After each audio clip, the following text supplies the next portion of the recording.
Hey guys. Fellas. Everybody. Jesus fucking Christ. Alright. Alright. Let's talk about the book. To begin with, I'm of two minds where to do this, but it struck me on the way in that we didn't do this at all last time, so I'm going to start class with this. And I understand it's a weird way to open, but I mean it when I ask. Generally speaking, thoughts, concerns, questions about the book. It can be anything at all. Because I understand one of the real hurdles we got to get over in this first week is, like some people feel that, so yeah. Is this his brain, or is this him actually, is he remembering these things, or? Vonnegut? Yeah, like Billy. Okay, well, so I'll answer that probably in two ways. All right, so number one, the way the book works, there's 10 chapters. Chapters 1 and 10 are what's called a frame narrative. Just the same way you would frame a picture, okay? That's the narrator, the narrator's life, all that, okay? He's writing a book, he tells us in chapter 1. The book he writes is chapters 2 through 9, okay? Now he's in that book because Vonnegut's crazy. Vonnegut puts himself in stories all the time. It's one of the bananas things he did. But chapters 2 through 9 is he says at the end of chapter 1, like, here's my book, the next one will be fun, or whatever.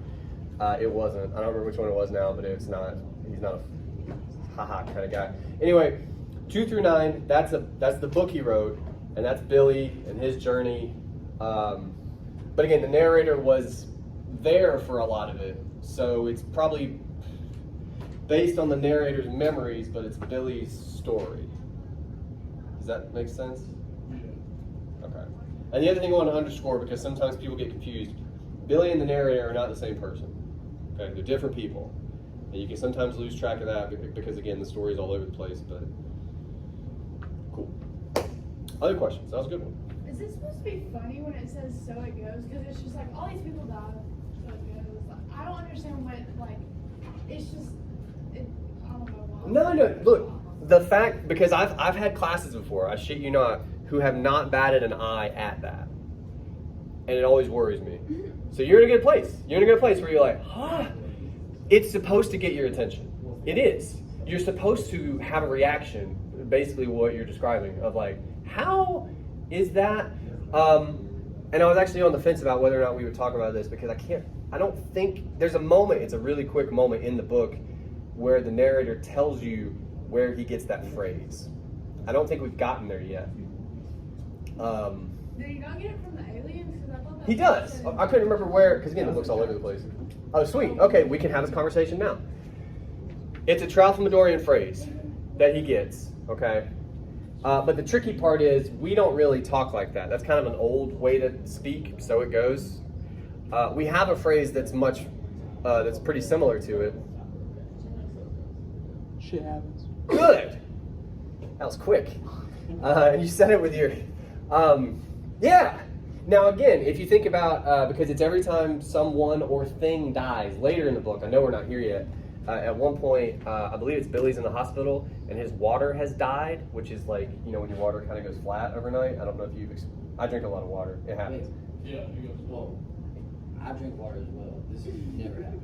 It's a different conversation. The point is his water has died, and he says, so it goes. So like, he'll even take it that far. Anytime anything dies, but usually it's people, usually it's horrific, shit happens.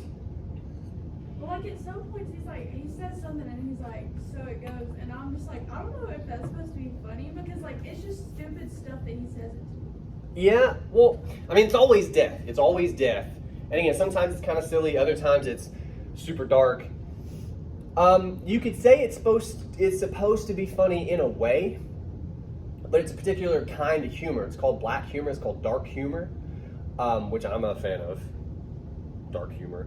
But I don't think anyone would suggest you're supposed to laugh like that's not what he's looking for, right? But he is trying to get your attention. He's trying to get you to notice something. And again, I think it helps if we go back to that translation, the more modern shit happens. If after every time somebody died, the narrator was like, shit happens, like, how do you react to that? What thoughts do you have He on doesn't care. the narrator? The narrator was like, "Oh, Billy died. Shit happened." Shit happens, yeah. I think he didn't care about Billy. He wasn't upset. So there's a profound apathy, Yeah. for sure. Would we, in general, by the way, if you don't agree with this next point, I would probably keep it to yourself because we'll judge you. But generally speaking, if you had a friend, I mean, the only example I could think of, things like this happen, unfortunately. Occasionally, I'll get an email, somebody says something like, look, my dog died the other day, I can't come into class today, I can't handle it. What if I responded with, shit happens. Get to class. What would your opinion of me be? Like, dang, you're a douche. I think we go stronger. What am I? You're an asshole. For sure. I'll go with monster. But yeah. No, but again, it's because we're talking about apathy, but I honestly think it's deeper than that. We lack some, like, human quality. You know what I mean? If a complete stranger came up to you on the street and told you their dog had died, you would feel something. You'd be like, damn, dude, I'm really sorry. I don't even know your name, but like, that's rough. That is rough. And that's a human thing that we do. We feel empathy for each other. We feel sympathy for each other, even if we don't know each other at all otherwise, right? So he says, so it goes all the time. He wants you to notice, and you have, which is good. That means you're human. Now, of course, he tells us it's a Tralfamadorian phrase, and they are not. Yeah, they're not human. What else do we only know, like, one other big thing about these guys. What is it? Anybody remember? Is it about the time? Like Yeah. How do they see time? It's not linear to them. Good. I gotta mark somebody's present. If I saw time like the Tralfamadorians do, I would have known that Josh was coming. But I don't. We experience time in a linear fashion, right? 10 minutes from now, you don't know what's going to happen. You don't know what, we're probably going to be doing this. But we don't know that. Tralfamadorian sees it all at once. At one point, I believe in the section you were to have read, they say it's like seeing all of the Rocky Mountains at once, right? You get snow on there. We experience it, we walk along it, and we only see where we're at any given moment. They see all of it at once. And because of that, when somebody dies, they're not surprised, right? Death is usually pretty surprising for us. Again, because you don't see it coming. They're like, yeah, he was always gonna die right there. So you're like prepared for it in a way, I guess. But the important thing is, again, I think one of the foundational ways we define what it is to be human, to feel for each other, especially in those moments, Tralfamadorians don't. And he is underlining that for you every time he says, so it goes. We normally hold off on this conversation, but we can attempt it real quick. If it doesn't go well, we'll do it next time, because chapter 5 is going to help a lot. We have another way of talking about how Tralfamadorians not just see time, but conceive of it, right? How they think of it. And they talked about it a little bit. What else are the Tralfamadorians always talking about? They talk about time and one other thing. Anybody remember? Well, they talk about like when the dude talk about somebody being dead, like they were all right another time. Yeah, well, again, because they can see it all, right? So if you die here, they're like, but he's pretty good over here. Yeah. It's at I can go to my notes real quick. They have a conversation, I think it's like right at the end of chapter 4, if I'm not mistaken. Yeah, 109 in the big book. Is anybody in here using a smaller copy? What do you mean? Like, yeah, he has a smaller copy. So the pages would be different. I believe it's like 16 pages different or something. I really should write down the number. I never have. It's the very end of chapter 4. So if you find the beginning of chapter 5, flip one page back. Is anybody using an e-copy in here? An electronic copy? If you want to find the words, bugs and amber would probably be pretty good. You search, you control F that, you'll find it. This is actually, all right, so this is where the Tralfamadorian talks about the Rocky Mountains. This is where he talks about how he sees time. For context, Billy has just been abducted because famously that was going on during World War II. It wasn't. Anyway, Billy's asking all these questions. He says, "Where am I?" And the Tralfamadorian, like a good alien, answers in this insane way, talking about amber and how he's trapped in it. He says, "How did I get here?" That's Billy. Tralfamadorian says, "It would take another Earthling to explain it to you. Earthlings are the great explainers, explaining why this event is structured as it is, telling how other events may be achieved or avoided. I'm a Tralfamadorian." He talks about the Rocky Mountains. That's how he sees time. He says, "All time is all time. It does not change. It does not lend itself to warnings or explanations. It simply is." What does that sound like? He's saying time doesn't change. It is what it is. So when Billy says, "How did I get here?" he's saying, you were always going to be here. Don't worry about it.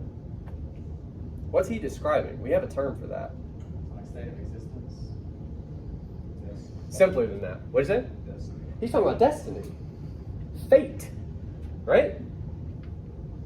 And again, this is one of those weird things because I think most of the time, culturally anyway, we would say we don't believe in destiny, we don't believe in fate. But then it'll come up in conversation like they were meant to be. And it's like, well, which one is it? It can't be both. It can't be kind of fate sometimes, right? For the Tralfamadorians, it's always fate. It's always meant to be. And again, if that's the case, he was gonna die there. Why would I feel bad? It was always gonna happen. Nothing could have been done, right? Yeah.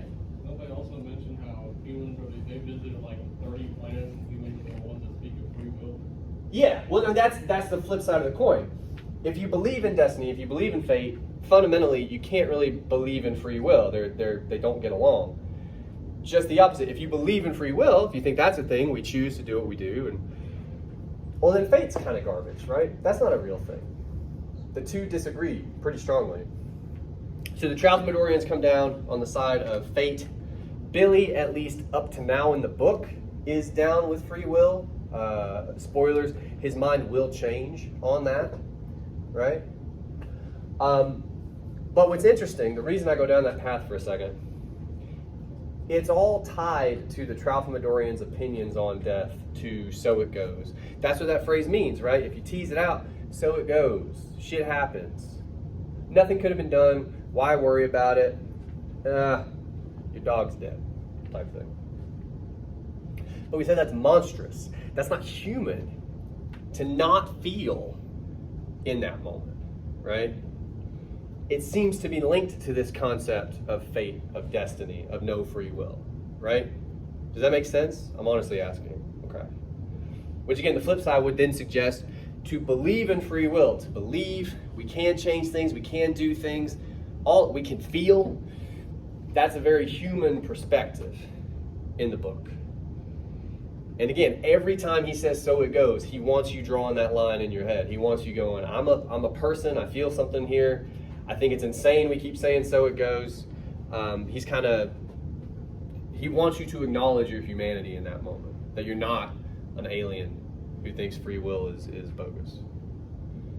There's other thoughts there. Again, I think we got to read a little more of the book, but that's my very long answer to your question. It's a good question. Any other questions, or thoughts, or concerns, or confusions? Confusions as well. I want to clear up anything we can. Not really a thought, but I did used to work with a girl who took Panera Bread, and someone called her saying, "My dog died.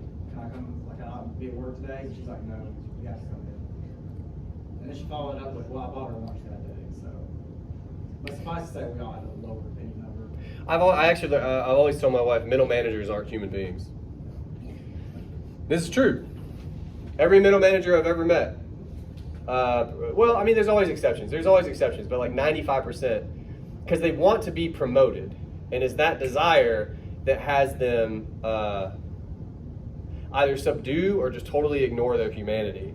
Legit, if you've ever had a job, especially in retail, if you've ever met like a district manager, that's middle management. Those people are not human beings. They're not. Every word they say, they're like, do you ever just like use the bathroom or anything, dog? Do you? Mm-mm. Everything is, yeah, it's scary. They're scary people. But they're like Trout Midorians. They're not human beings. Anyway, all right. Let's get to what we're going to talk about. Wait, I got a question. Why is there so many penis references? Are there more? I think There are a couple. There was like, I think there was another one, and I just remember reading it and being like, "What is up with all these?" Is it the one? And I really hope it is, because otherwise I'm saying this apropos of nothing. Is it the one where he talks about? I believe it's Billy has a giant wang. You never could tell who would get one. Is it that one? I think so. That comes way later as well. Okay. No, I forgot what it said, but like, It yeah. It actually said penis. Yeah. It comes up. yo, what's up with that? Wow, Well, it's a war story. Well- confused. look. I mean, some Shades gray. theorists would say, what is war if not this great explosion of like masculine fervor, right? We're gonna prove we're men by stomping your men, right? I'm saying, dude, wars have for sure been started over some shit like that. Yeah, no, I get what The you're saying. Trojan War, I the get what you're Trojan War. Yeah. One hottie stole a guy's wife, and all of Greece went, the fuck? They fought for 10 years That's what's up. for that. But I mean, I just don't understand. Like, he's writing a book about like this war, and it's just like, oh, let's throw a penis in there. I'm trying to say it's not quite like that. What do you have? I know on page 32 of my book, he talks about like an anthill and how he deems torture, and that's what he brings up. Could be that. Penis Yeah, torture. I think that is. Yeah, he said something about an anthill in the desert, and then he's facing upward. And He uses the word prick. No, that he uses the word pecker in this. Ah, okay. Well, that's pretty close. But why is that like the? Well, all right. So we're going down a fucking weird rabbit hole. All right. Listen, that moment, that's weird. That's weird. We are getting a look into, and if you remember last time the quotation we had, that was also Weary. That was Weary's brain. We're getting a look into how a guy like that works. And some of this might feel like shade. It's not, I promise. But look, he's like 19 or whatever. He's been drafted. God, we're about to talk about it, so maybe this will be a good segue. We'll get away from penises for a while. He doesn't know a whole lot about the world, right? He knows what he thinks he's supposed to know, what he thinks he's supposed to value. So, for instance, if he's going to torture somebody, that would weirdly tell you a lot about a person. It tells you what he values most, or what he thinks another man should value most. And that's what he's going to torture, if you follow me, right? It tells you a lot about that guy. In much the same way, when the narrator's describing war, again, he's diving into different people's heads, different people's motivations. Penises are going to come up a lot. Not that much, though. You guys are acting like it's all through. It's only a couple times, like a handful. No, I was just asking what's up with it because I was just confused. Like, I just Okay. feel like you was just really coming from left field right there.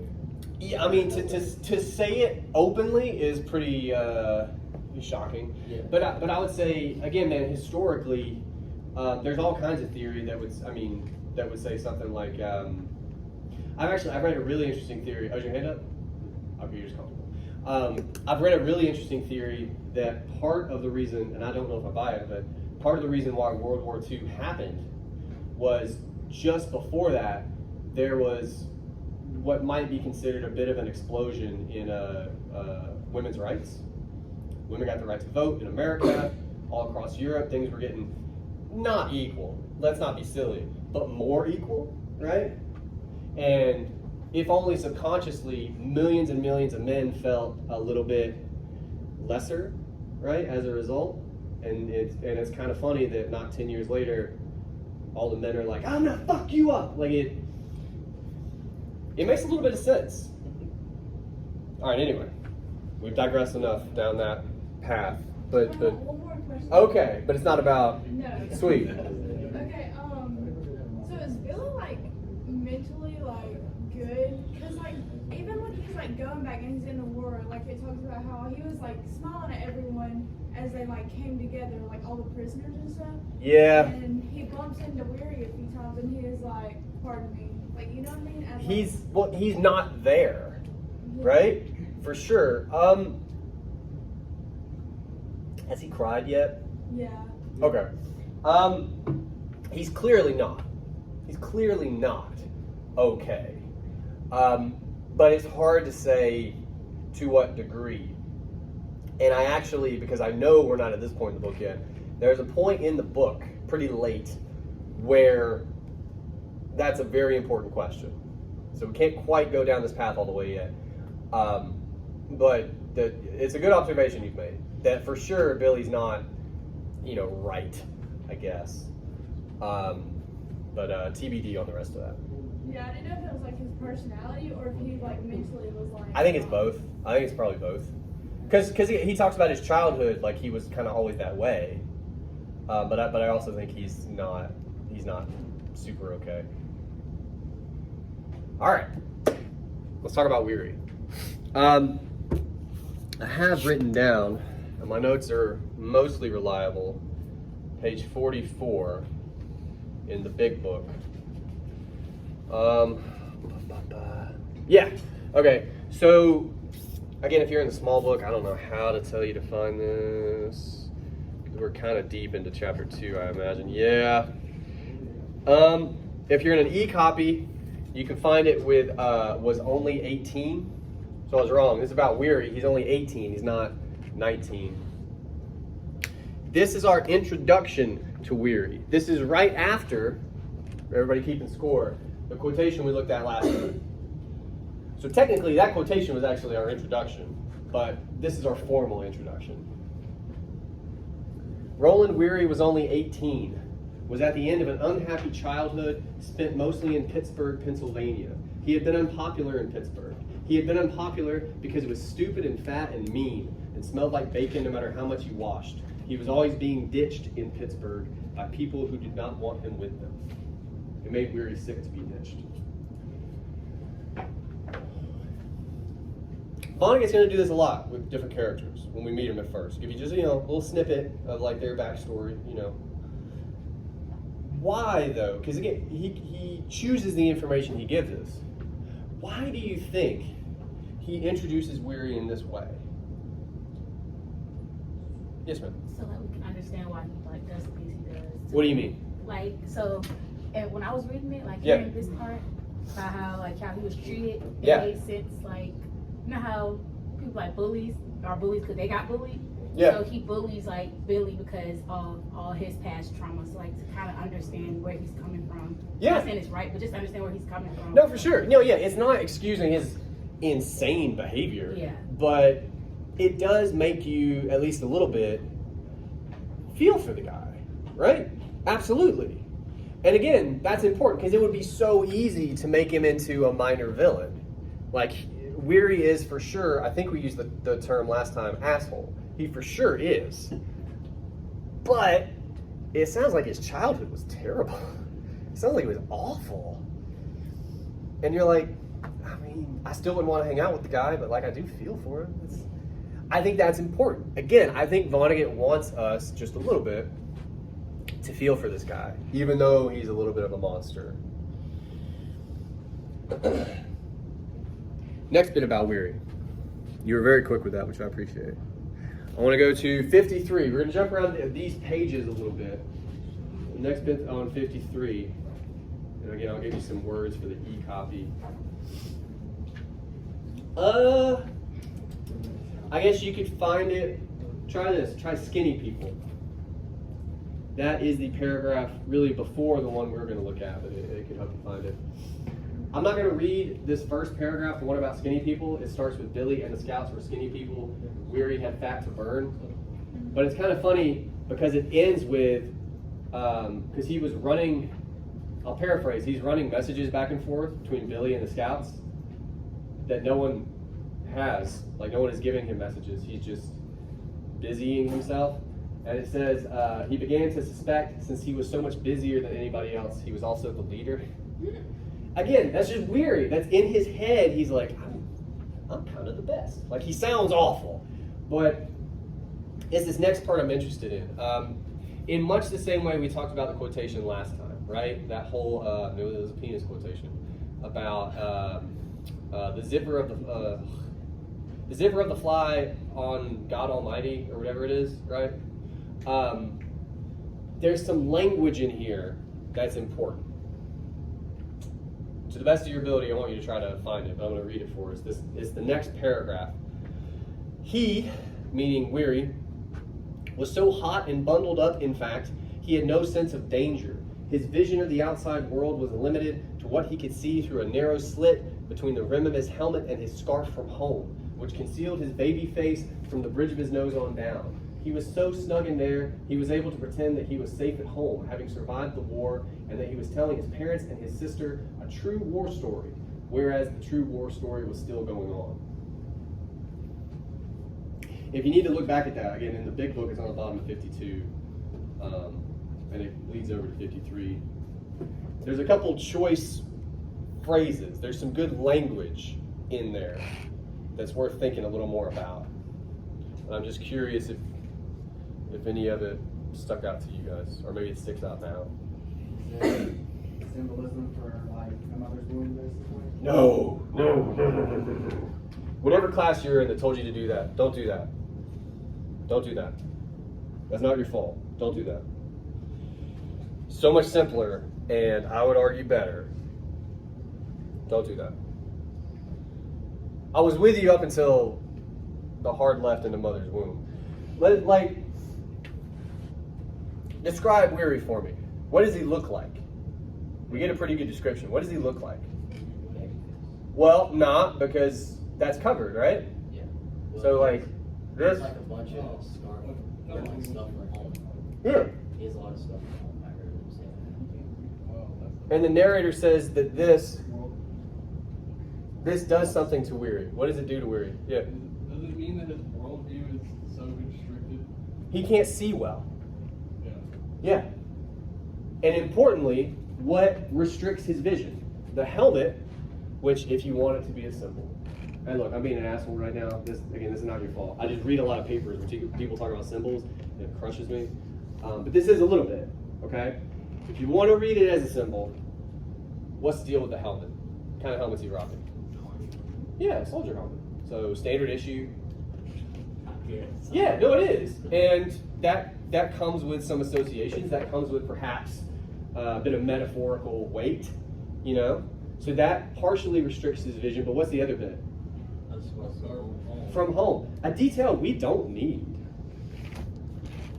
You know the scarf you get from home, you know how that's kind of different from the ones you buy at the scarf store? No. That's an intentional, I would argue, detail. Scarf from home. All the shit he brought from home, metaphorically, has restricted his vision. Okay? And we're going to talk about what that means, but I want to show you something real quick. On 52, wait, hold on. Is it 52? Oh, God. Oh, wait, no, where is it? Where's the big, here it is, sorry, 50, page 50. Do you remember, and you don't have to read this again, do you remember like a paragraph or two of inventory for weary? Where it talks about everything that he has. All the stuff. Like the wool, stuff like that. All of it. Like a knife, and there's, He has a bulletproof Bible. Wait, isn't a knife from home too? A lot of this stuff is. Yeah. A lot of this stuff is. I don't know, he has like some special knife, like 30 inches. He does. He's also got a special picture. Oh yeah, that's still wild. Well, yeah. But anyway, he has so much stuff, literal stuff he brings from home. And on the very next page, the narrator tells you it weighs him down. He's super bundled up. He can't see. So what I'm trying to tell you is the reason he gives you that inventory, that huge inventory, he wants to really stress to you the burden, literally and figuratively, of all these things this guy's carrying. He doesn't need that shit. In some ways, he would probably be better off without it, but he's got it. And it's weighing him down, and it makes it harder to see. The effect of that is on 53. What is the effect of Weary's limited vision? He tells us here at the top of 53. You have no sense of danger?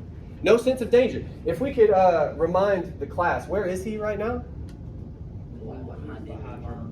He's in Germany during World War II, and he's not German. That's a bad place to be. It's a really bad place to be. And he thinks he's safe.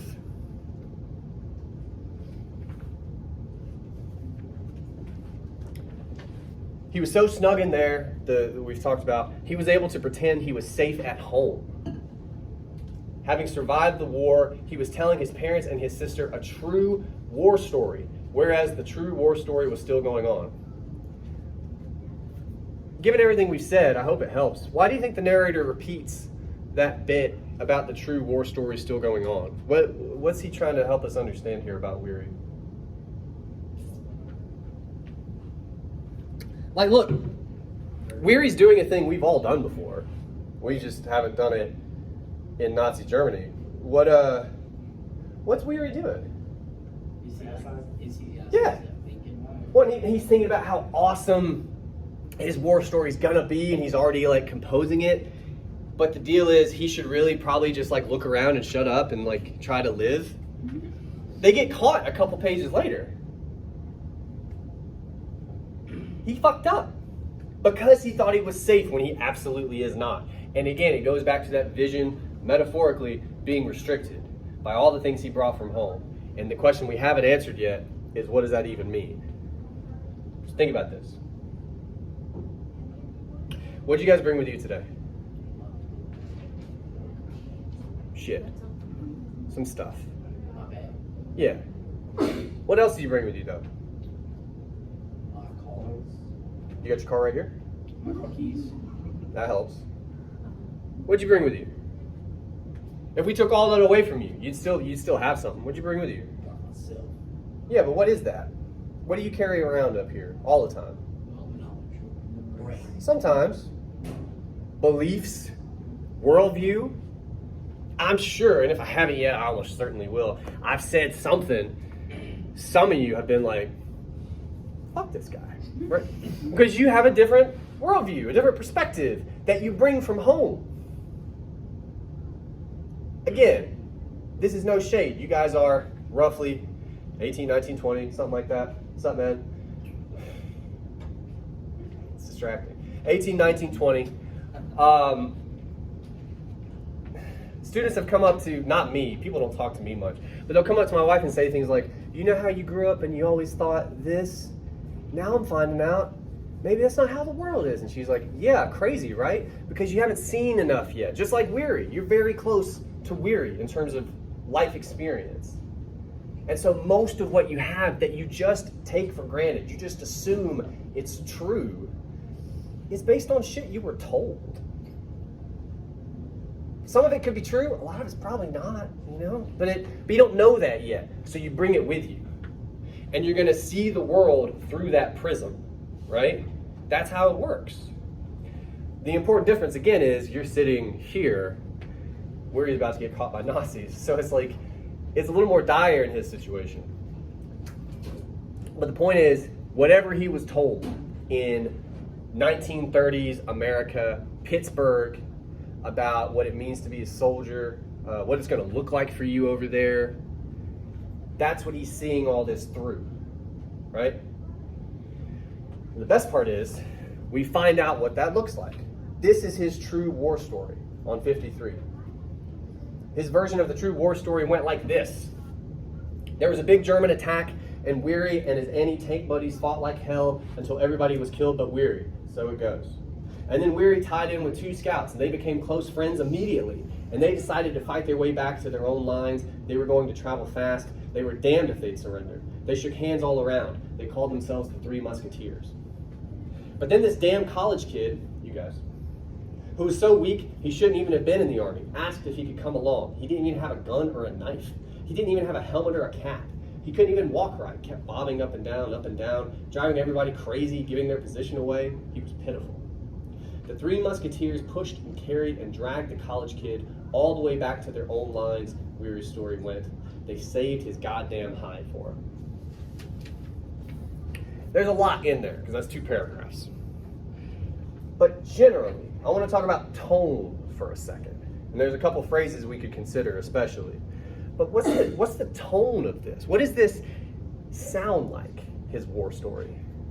It kind of sounds like he's wanting to be like the hero's journey type thing. Like in his head, he's like, I did all these things and like I'm just like the biggest hero ever and I'm so awesome. Some phrases especially, like the way it ends, they saved his goddamn hide for him. It's got a little bit of like to it, right?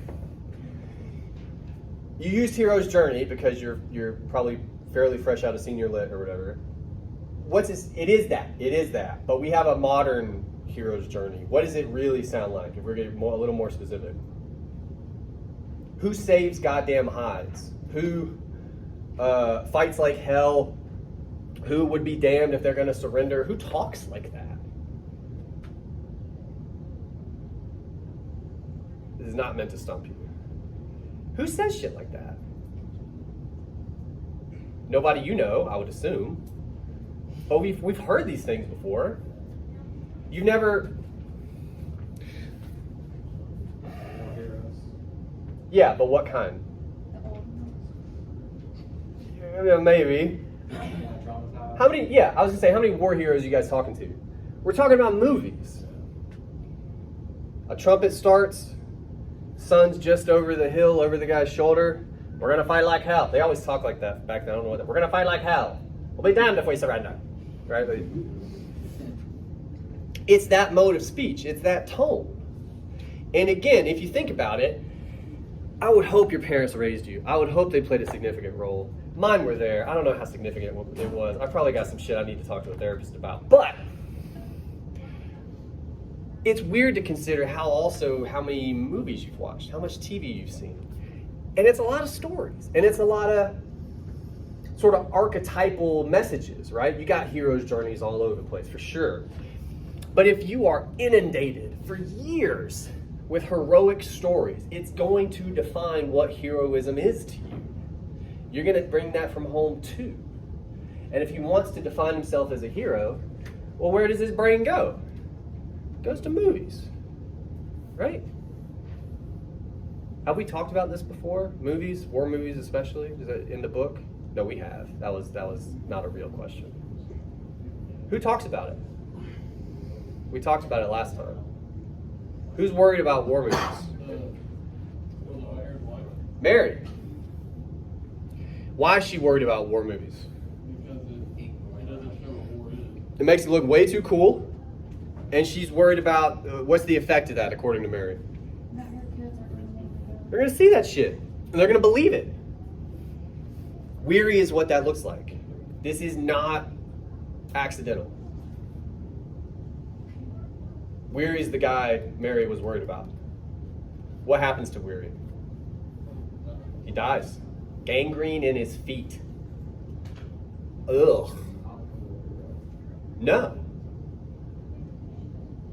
Awesome. What time is it, by the way? Sweet. We're going faster than I thought. It feels slower. I don't know what that means. All right. I want to talk about, all right, we already did the trial from Midorians. We'll skip that. For just a minute, I want to point you to something that has been going on the whole time and will continue. We're actually going to talk about trains right now. It says it's 90, but that can't be right. Oh, that is right. All right. So 89 and 90 in the big book. If you're looking for the language, you could probably find it with Billy's train. That's going to take a possessive apostrophe. I'm not trying to be an ass. Do you know what that means? Okay. Sometimes you guys don't. It bums me out. But Billy apostrophe S train. All right. So here again, I'm hoping at the very least you guys are a little warmed up now. Speaking of, I'm getting hot. I can't. I don't think this does anything. But they did a study in New York City years ago. All the buttons you push at the crosswalk, it was something like 90% of them don't work. They're just like, they're not hooked up. They're just to make you feel better. Because it'll change eventually, but it's like, I've pushed it, I'm good, I'll wait now. As opposed to, shit's never gonna change, I'm going for it, right? Like I kind of think that's what that is. And I'll feel cooler now because I turned it down. But I don't. Anyway, all right. Page 89, we're at the bottom. Billy and Weary have been captured. The scouts have been shot, actually. So I guess Billy and Weary are in a slightly better spot. They're on a train, again, in Nazi Germany. And I would assume you guys had enough history class to know that's not awesome. Like, that doesn't bode well. Okay? Even though Billy's train wasn't moving, its boxcars were kept locked tight. Nobody was to get off until the final destination. To the guards who walked up and down outside, each car became a single organism which ate and drank and excreted through its ventilators. It talked or sometimes yelled through its ventilators too. In went water and loaves of black bread and sausage and cheese, and out came shit and piss and language. Now look, I am not saying you have to know what to do with that when you read it, okay? But I am saying, when you read it, you have to go, what? And make a note, right? Of all the ways you've ever talked about trains, or heard somebody talk about trains, it has never been like this, I would assume. This is pretty weird, right? Okay, so there's two distinct possibilities. The first is that this guy's fucking crazy, which is possible. It is. The second possibility, though, is maybe something is going on. Maybe he's talking about trains like this. It's some kind of metaphor. It's something, and maybe you don't know. But there's always a possibility that as you read, you will figure it out. So you gotta jot that stuff down. Page 89 to 90. Trains. Shit, piss, and language? Question mark. Like I'll make notes like that all the time. Like, so what's the fun? Anyway, I'm going to ask, and it's okay if the answer is just ugh. Does anybody have like a thought on the way we talk about these trains? Wouldn't be open until they got to their final destination. Sounds like they're on lock, like heavily guarded trains. For sure. Well, again, hey, Nazis didn't do a lot of great things. Their train security was probably top shelf. Yeah, You know, I mean, fair enough. they were really good at it. They also banned smoking. Do you know that? You couldn't smoke in any government buildings in Nazi Germany in the 30s because Hitler hated it. He hated it a lot. But one of the things was cigarettes. Yeah. Anyway, as I was saying, the trains would not be open until they reached their final destination.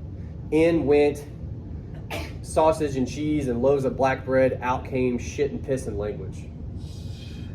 What does that sound like? A metaphor for like the stomach, like the. They just ate. Well, yeah. Well, what sort of thing takes in food and excretes shit and piss and language? Oh, fuck you! You do it forever. When you stop, you go to the hospital. No, but I'm just saying, it's people. He's comparing trains to people, is what he's doing. Right? And again, that's weird. That's really weird. But the question becomes why? So let's tease this out for a second. I have a weird thought experiment. How, if you could try, how would you say trains are like people, or people are like trains, whichever way works for you? How are you like a train? Do you think? You're kind of boxy, right? Like, I could use a chair. Miles isn't here. Oh. I want to be getting the full experience too. So. Oh. You know how you like put like like Yeah. a pole or whatever. Yeah. And it goes like that's kind of like us. Like we eat and we go, I guess. I don't know. We kind of, well, and so if you think about it, I mean, it's not untrue in a way. I actually tell my kids shit like this all the time because it makes sense in a very simple way that a child can understand. You need fuel. You need stuff to keep you moving. You got to burn calories, right? We have that language. Yeah, for sure. That's accurate. Another way to think about this, because we've said already, this is a weird way to talk about trains, okay? What would be like a more standard way to describe a train? How? Metro. Yeah. Metro. Metro? Yeah. I was looking for like a sentence. But how does a metro, how would you describe what it is, how it works to a child? Like you keep it simple, right? It's just like a train, but instead of 2 tracks, and it just sits on this little wheel. Cardinal rule of a definition is you want to try to not use the term in the definition because we're trying to understand the term, right? So if you say, what's a train? Well, it's a train, but no, you've already lost. What's a train? It's a that does what? It's a machine that transports things. Okay, that's a good start. What's it look like? Big. Generally, and we kind of got a little bit of the functionality. You said it burns fuel to move. Metal. Generally, yeah. Back in the day, there's a lot of wood involved, but what else? Super fundamental to a train. It's got a predetermined path. It's on a track. It's a news story when it's not, right? Yeah, that's foundational to how trains work. Might that play a role in this? We're comparing trains to people. If you had a list of top 2 things, top 2 ways to talk about what a train is, track is up there, I think. We're saying people are like trains in this moment. What the hell's that track about, you think? Far back on the destiny thing. I think we are. Or is it a straight path and you can't diverge from Yeah. And if you do, you like die, I guess. Yeah, I mean, yeah, again, if you leave the track, that's kind of the end of the line, right? Yeah. Yeah. Yeah. So even in this moment, the point is, even in this moment, there are no Tralfamadorians to be seen. But we're having like an illustration of what destiny is, right? And the point here is, I do not think that the narrator is coming down one way or the other. Like, yes, destiny is real, or no, it isn't. He's not doing that. But he is drawing you an odd picture to show you what it would look like, metaphorically. If destiny is real, if time is unchanging, if free will is not a thing, then we're kind of like these trains, right? We take stuff in, we put stuff out, but we're always just moving where we were always going to move until we stop, which, so it goes. Like that's what's going on here. But you got to see it first. You won't always have the answer, but you got to see it. When we talk about trains shitting, like you got to see that. Cool. All right. What time is it now? Woo. Okay. I'm of 2 minds.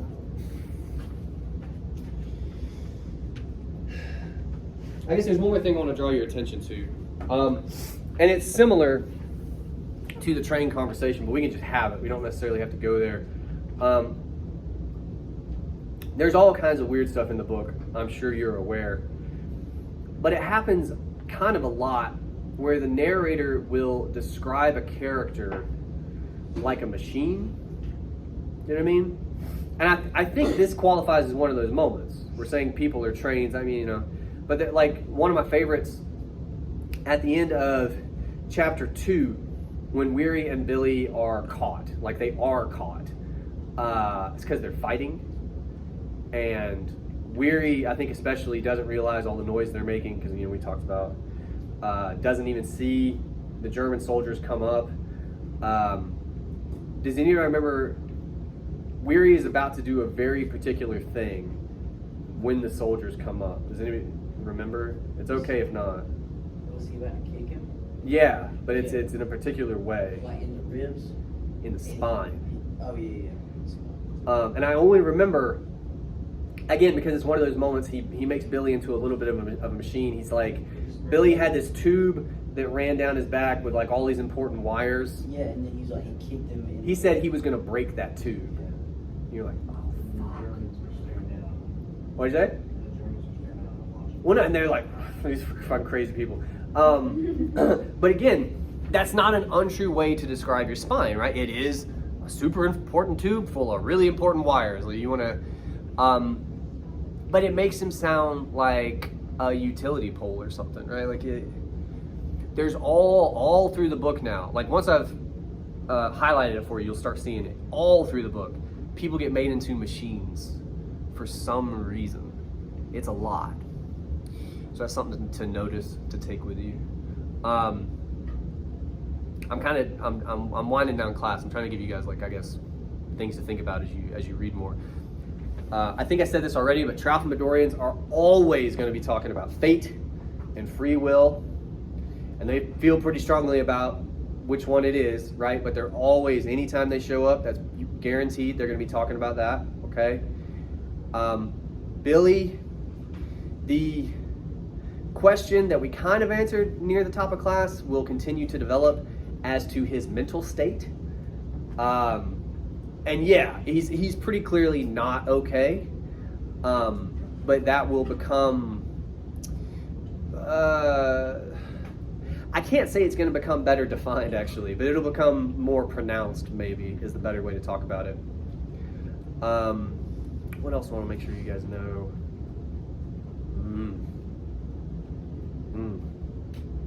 We can talk about this real quick. So sometimes students get confused about Billy. They call him a time traveler. He is not that, okay?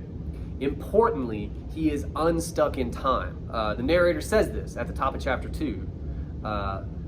Listen, Billy has come unstuck in time. He says that like a bunch. Yeah. I'm a big Vonnegut fan. Yeah. Anyway, but that phrasing, again, is, I think, purposeful. When we think about time traveler, what does that actually mean? Good. Very astute by you. You determine where you go. There's always a switch or a button or, he's unstuck.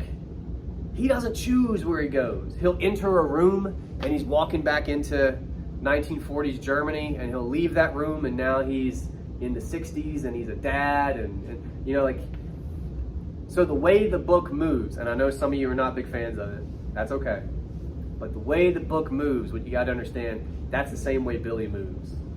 You don't get to choose, and neither does he. So you kind of a little bit live his life of being unmoored. Is your hand up, man? Okay. But yeah, you're unmoored, like you're untied from what we experience usually, which is, again, here in a few minutes, I'll let you guys go, and you will go in a straight line temporally to wherever you're heading, right? But if you were Billy, you might leave this room, and you're back when you were 12, and you were doing whatever, you were maybe playing that quarters game in the cafeteria, whatever you were doing when you were 12, like, Yes, ma'am? So, what part of the book is the present? Like, I'm confused on where's the present at all? Billy is too.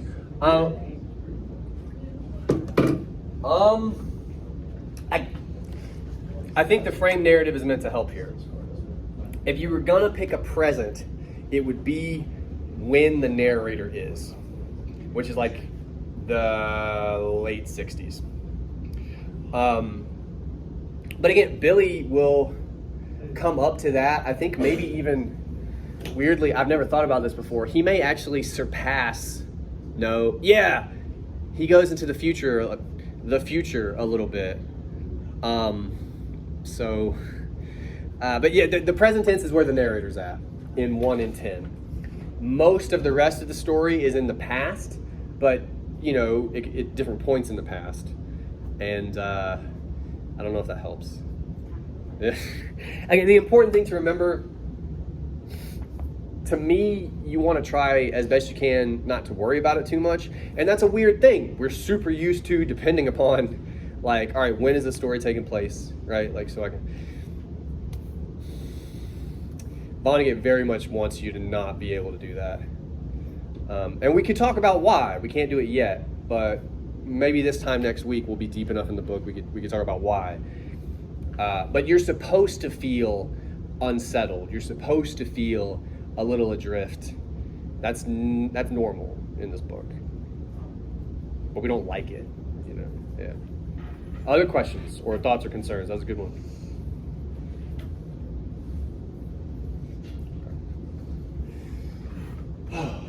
For next time. All you have is chapter 5. I don't want you to misunderstand. Chapter 5 is the longest chapter in the book. So, you have a weekend to read it, and I set the whole syllabus up, I'm not lying to you right now, around that. I wanted you to have a weekend for 5, so I had to finagle stuff to do that. I think it's like 60 pages or something. I know. No, it's just a lot for one chapter, bro. I mean, it's just... that's not a lot of pages. I'm just saying for Okay. one chapter, that's Okay. a lot of pages. I don't... Anyway, it's something like that. It's pretty... I think I'm pretty dead on with that estimation. So you want to give yourself some time, okay? And if you have... Given actually a lot of your reactions, if you happen to feel like that might be a big lift, build in time for breaks. Build in time, maybe read some on Saturday or Friday, read some the next day, like actually figure out a way to read the pages. Cool. I'll see you Tuesday. Thank you.